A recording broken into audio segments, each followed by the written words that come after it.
Bonjour tout le monde, j'espère que vous allez bien. Alors mon conseil numéro un, si jamais vous galérez en droit constit, c'est de demander les copies des autres élèves, mais pas n'importe quelle copie. Par exemple, quelqu'un qui a eu 16, 17 sur 20, oui, on va aller lui demander. Quelqu'un qui a eu 3, 4, 5 sur 20, je vais peut-être vous étonner, mais on va lui demander. Par contre, quelqu'un qui a eu 8, 9, 10, 11, 12, franchement, ça ne nous intéresse pas. Pourquoi ça ne nous intéresse pas? Tout simplement parce que ça ne va pas vous permettre d'avoir un angle de vue suffisamment clair sur ce qui est attendu et sur ce qui ne l'est pas. Alors donc, avec des très bonnes copies, évidemment, vous allez voir, ce qui est évidemment attendu, ce qu'il faut surtout faire. Et avec des copies beaucoup, beaucoup, beaucoup moins bonnes, vous allez pouvoir cibler ce qu'il ne faut surtout pas faire. Donc vous comprenez bien qu'une copie qui a eu 10 sur 20, bah, OK, c'est cool pour la personne, elle a eu la moyenne et c'est très bien. Mais, pour l'apprentissage, pour nous, c'est le flou. Ça veut dire que c'est ni trop mauvais, ni trop bien et ça, c'est pas ça qu'on vise pour progresser. Alors évidemment, c'est vrai que ça peut être un peu délicat d'aller, demander à quelqu'un, qui a eu une mauvaise note, sa copie. Mais franchement, moi, je l'ai fait en première année de droit. Pour tout vous dire, la 1re fois, c'est-à-dire faut savoir que moi, je m'étais inscrite tardivement et je sais plus, 2 ou 3 jours après, il fallait que je rende une dissertation en droit constitutionnel, alors que j'avais jamais fait ça de ma vie. Donc autant vous dire que c'était la cata. Ce que j'ai fait, bah, c'est que j'ai rendu un vulgaire paragraphe. Je vous jure que c'est vrai, c'est-à-dire que, bah, voilà, sur une double page, il y avait que vous savez, à la fin de la première page où on a l'espace pour écrire et bien, il y avait que ça qui était rédigé et j'ai obtenu la note de 4 sur 20.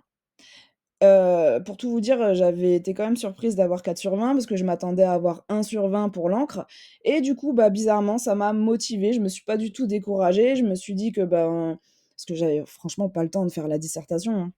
Mais au-delà de ça, j'avais même pas suivi le cours avant, enfin voilà et puis ça me paraissait quand j'ai feuilleté le cours, je me suis dit: «Mais c'est du chinois le droit constit», donc c'est chaud, mais ça m'a motivée, cette note. Donc je me suis dit finalement que si avec le peu de choses que j'avais écrit, ça valait 4, ben, alors que certains avaient eu la même note que moi en faisant des copies doubles, je me suis dit qu'il y avait peut-être matière à approfondir. Donc j'ai fait quoi? Ce que j'ai fait, c'est que j'ai demandé la copie, à quelqu'un qui avait une très, très bonne note, mais j'ai aussi demandé au culot une copie, voilà, de quelqu'un qui avait eu 3 sur 20, donc moins que moi.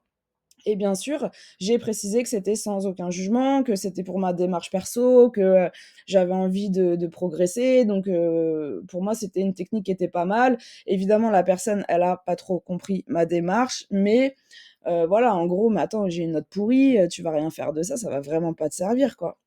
J'ai insisté et la personne a été très sympa et m'a donné sa copie. Enfin, en tout cas, j'ai pu la voir et la consulter et donc ça m'a beaucoup aidée. Donc vraiment, je vous assure, essayez de le faire.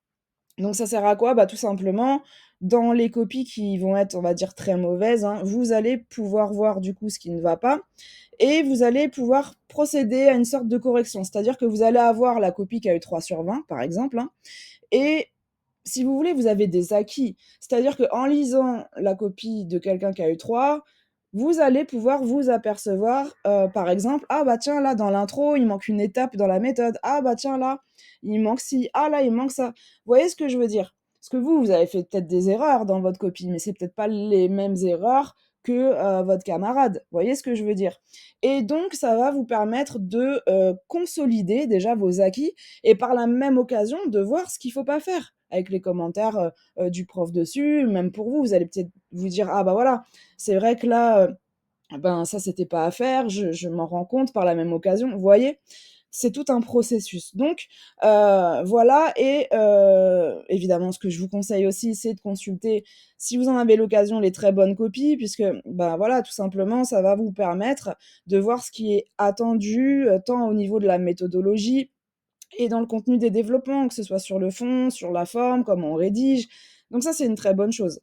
Ensuite, mon deuxième conseil en droit consiste, c'est de mettre votre ego de côté, s'il vous plaît.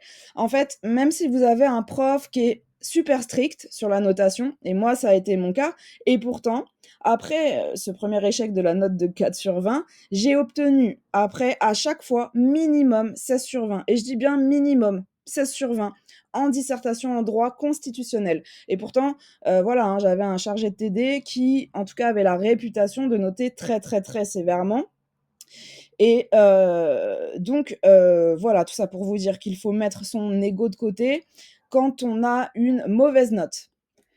Parce qu'en fait, je sais pas si vous avez remarqué, mais quand on a une mauvaise note, on perd son temps, on perd son énergie à blablater sur le fait que le prof, il a été sévère, que vous auriez mérité, 10 au lieu de 8, que c'est pas normal, que vous voulez contacter l'administration et bla et bla. Mais moi, j'ai envie de vous dire, ça va rien changer. De toute façon, ce prof-là, bah, c'est le prof qui va vous corriger tout au long de l'année, donc ça sert à rien. En fait, à un moment donné, il faut accepter et surtout, il faut réagir avec intelligence, d'accord? Ça veut dire que, OK, par exemple, vous avez eu 7/20, bon, bah, j'accueille le truc. Je me dis: «OK, qu'est-ce qui a fait que j'ai eu 7/20?»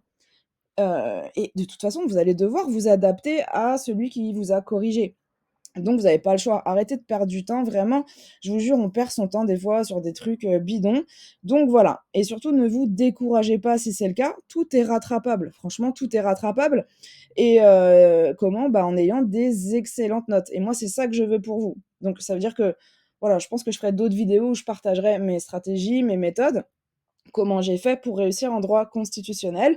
Mais voilà, ça c'est mon conseil numéro 2. Ça veut dire vraiment, focus sur vous, concentrez votre énergie sur ce qui n'a pas été dans votre copie, tout simplement, hein. Vous relisez, vous regardez les commentaires.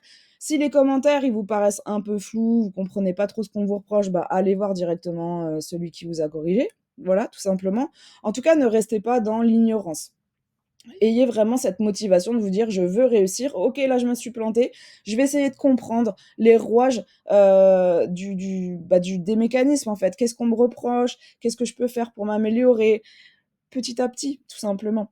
Donc voilà, surtout, voilà, n'allez pas voir votre prof en contestant votre note, en disant que vous auriez mérité plus, franchement, c'est une perte de temps. Heu, Par contre, vous pouvez aller le voir, voilà, comme je vous ai dit, vous avez pas compris son commentaire, bah, allez le voir. Je pense que là, c'est vraiment la meilleure démarche et puis il faut vraiment être dans une optique de bienveillance envers vous-même et envers le prof qui va vous corriger et je vous jure, c'est une question de mood, c'est une question de mental et finalement, en faisant ça, vous allez vous apporter des good vibes. Donc ça veut dire que, bah, vos notes, ça va rejaillir sur vos notes. Elles seront meilleures dans tous les cas, avec un bon état d'esprit, ça va forcément aller.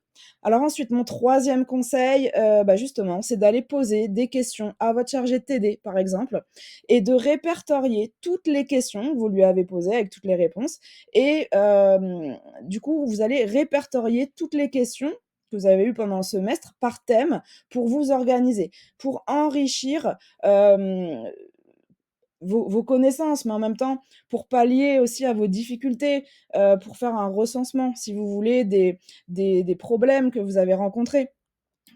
Et pourquoi faire? Bah, pour que vous refassiez plus les mêmes erreurs, en fait.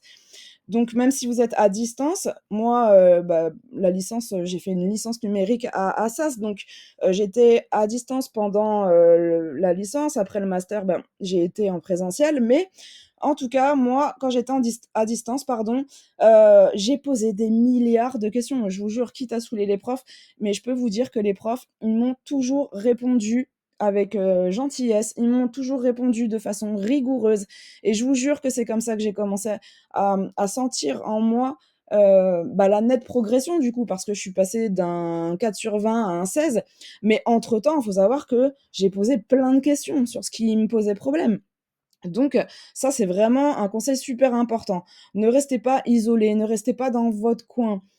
Surtout quand on est alors je sais pas s'il y en a parmi vous qui travaillent à distance, qui ont même une vie, professionnelle à côté ou qui ont des responsabilités familiales. Quoi qu'il en soit, quelle que soit votre situation, ne restez pas isolés. Allez, vers l'autre, posez les questions, à votre chargé de TD ou au maître de conférence mais en tout cas, c'est vraiment un conseil très, très important et n'oubliez pas, il y a pas de questions bêtes.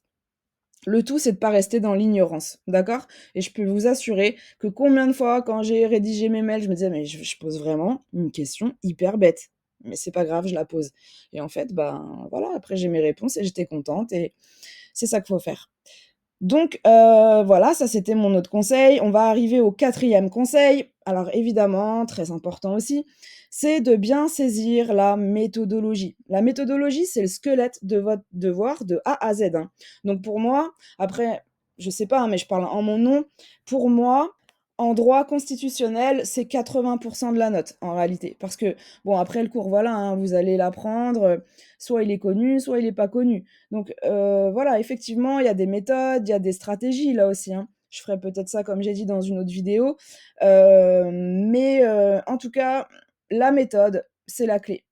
C'est la clé et moi, je vous jure, c'est ce qui m'a permis de toujours être, dans le sujet, ne pas être hors sujet. C'est ce qui m'a toujours permis de rester droit en cours de route.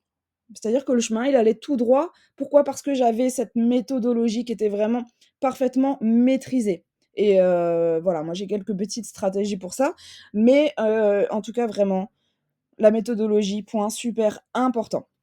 Ensuite, mon cinquième et dernier conseil, ben, je veux que vous sachiez d'emblée, finalement, que le droit constitutionnel, pour faire une dissertation, c'est rien d'autre qu'un jeu de Lego et ça peut devenir très ludique si vous avez quelqu'un qui vous apprend à le faire et si je vous dis tout ça, c'est parce que j'ai compris tout ça de moi-même. J'ai développé ces mécanismes de moi-même et un jour, à la sortie d'un partiel, j'étais partie discuter avec mon chargé de TD et en gros, je lui disais: «Ouais, en gros, le droit constitue, c'est un petit peu comme un jeu de Lego, on est d'accord?» et il m'a dit: «Oui, oui, tout à fait, c'est tout à fait ça». Donc en fait, si vous voulez, là, je vous représente la chose comme ça parce que ça permet de comprendre finalement comment vous devez dispatcher vos connaissances. Vous voyez ce que je veux dire? Vous devez faire, des blocs, vous devez rassembler vos connaissances, c'est vraiment un jeu de Lego. Vous devez faire attention à la transversalité du cours, bien sûr et voilà, après vous reconstituez le tout. C'est vraiment un jeu de Lego. Donc bah, c'est peut-être bête à dire, comme ça, hein, le droit constit c'est un jeu de Lego, merci, au revoir. Non, mais vous voyez l'idée et ça peut paraître bête à dire et du coup, peut-être que là vous vous dites: «Ah mais en fait c'est vachement simple le droit constit». Alors moi, en tout cas, mon optique, c'est de vous faciliter la vie, donc oui, mais évidemment que le droit constitutionnel, c'est une matière fondamentale, une matière qui est très compliquée, qui demande du travail. Mais on y arrive, on peut y arriver avec des méthodes et des stratégies. Voilà, hein. Je crois que cette vidéo est terminée. Oui, je crois que j'ai tout dit. Alors évidemment, bien sûr, j'ai plein d'autres conseils sur le droit, enfin en matière de droit, constitutionnel, vous en doutez. Mais là, l'idée, c'était de faire un gros zoom sur les 5 conseils pour moi qui sont les plus importants dans un premier temps. Donc voilà, je vais vous laisser. Si jamais vous êtes intéressé par le fait que je fasse, en tout cas que je vous partage mes stratégies, les méthodes que j'ai moi appliquées en droit constitutionnel et qui m'ont permis d'avoir des 16, 17, 18 et même 19 sur 20, eh bien, faites-le moi savoir. Likez la vidéo et abonnez-vous, c'est très important pour la chaîne et puis comme ça me permet d'avoir votre feu vert. Voilà, je vous souhaite plein de courage.